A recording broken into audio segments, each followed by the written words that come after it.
En général, c'est plus une ambiance de bien-être, en fait. C'est surtout, on est un peu en harmonie avec la nature. Souvent, il n'y a pas de bruit, à part le bruit des oiseaux, certains animaux. Mais sinon, c'est surtout le calme, en fait.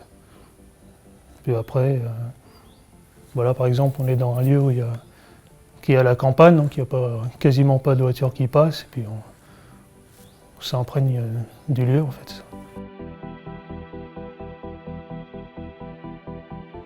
Pas besoin de forcer des portes faites pour entrer dans le lieu.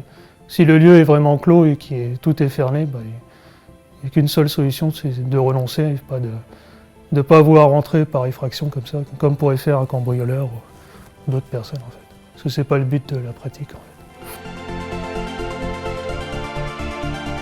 fait. Depuis quelques années, ça a pas mal évolué. Quand j'ai commencé en 2015, les sites étaient relativement propres, il n'y a pas beaucoup de gens qui visitaient.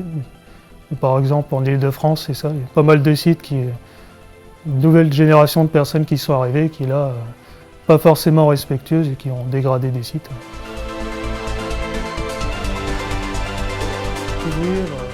Si c'est juste pour découvrir des sites et s'imprégner d'un lieu, oui, mais on n'encouragerait pas la pratique non plus parce que il y a quand même beaucoup de dangers. Et même un simple trou, par exemple, dans un plancher, ou même faire une chute, par exemple, comme là, de plusieurs mètres, là, ça peut arriver à chaque instant. Chaque moment d'inattention peut être fatal.